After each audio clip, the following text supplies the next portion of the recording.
In 1948, Mom and her second husband, Bruno Walczak, were very excited as mid-July approached. They didn't know if it was a boy or a girl. They just knew the weight of their decision to try one last time for a child. Mom had had 2 miscarriages, and at 40 she knew the special dangers of this pregnancy to her and the unborn baby. She wanted a baby to start over after losing her first husband to a ruptured appendix. Over 6 foot tall and 200 pounds, and he was felled like a small sapling in spring. Bruno, of course, was understandably excited to be a first-time father. Well, they took the stress with style and grace, knowing all would be well. On July 17th, 1948, Sandra Lee Walczak changed their world for the better from day one. Her journey proves that one person can make a difference. Sandra has not only influenced her own immediate family, it has included a vast extended family. Bruno and Lois have much to be proud of when it comes to their role in Sandra's life.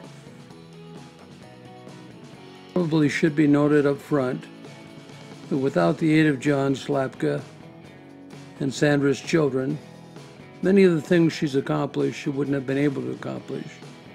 But they were supportive. They helped at all steps, and you'll understand better as time goes on. As the years went by and I saw her growth and what she did, I was compelled to write a tribute to my sister. I called the tribute The Love Child.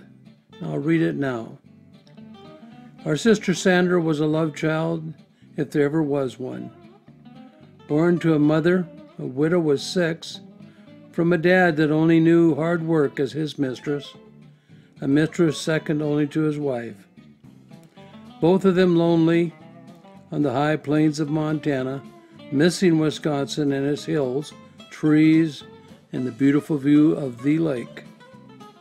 When Sandra was born, had she been money, they would have been millionaires many times over.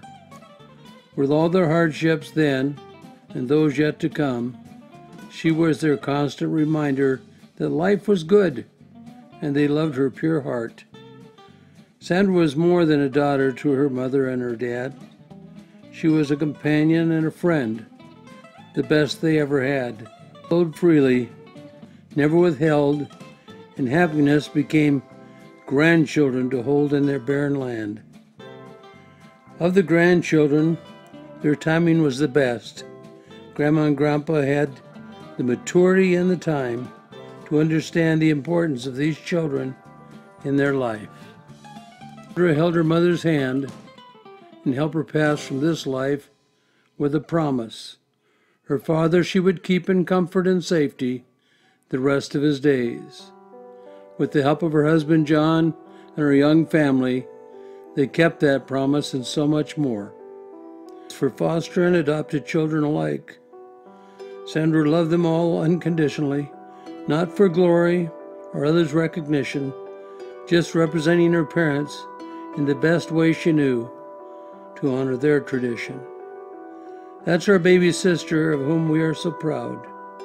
She sets the bar very high as she carries the tradition of hard work and tender caring for one and all.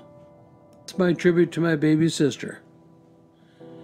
You might want to know that she made her mother's life and her father's life far more enjoyable than anything they had enjoyed before.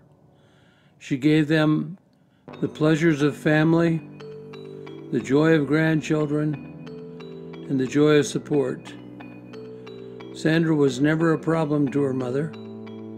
John was always a loving son-in-law, and Mom enjoyed them all very much. I don't know if even Sandra knows how much joy she brought her dad and her mom, but she certainly did, and she brought a lot of pride from the rest of us. So we wish Sandra continued success. We wish her family the continued love that she has for them. Sandra and her family as much success and joy as they brought others, as much caring and love as they brought others. They're special people, and Sandra can take a lot of credit for that.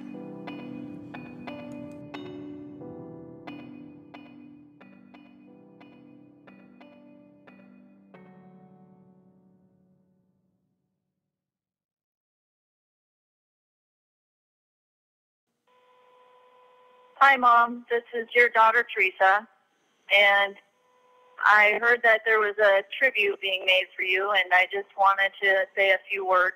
I wanted to thank you for all that you've done for us growing up and for our kids and for our family. And I wanted to thank you most of all for teaching us how to give ourselves to others. And you taught that in taking care of Grandpa John and having us help you take care of him, and taking in family members and people who weren't family members and caring for others that we had no obligation to care for, but did just because it was the right thing.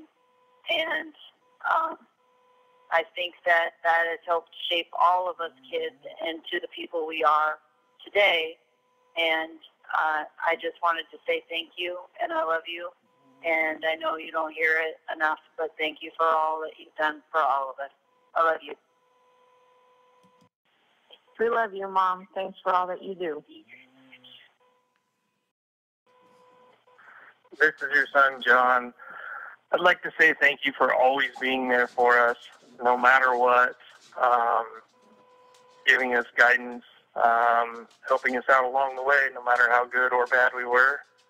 I really appreciate it, and I hope to be able to do the same for my children as we go forward. Love you, and thanks for everything. March of 1969, I met the woman that I knew I would live the rest of my life with. We both knew there was something between us, and we proceeded from there on. She's the best wife, mother, cook and bottle washer anybody could ever want. She always puts herself behind everybody, and she proves that by the way she took care of her parents. Now she's taking care of her brother. Her kids all appreciate her very, very much, but not as much as I do.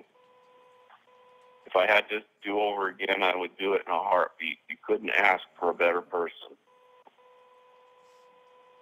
I love her very much.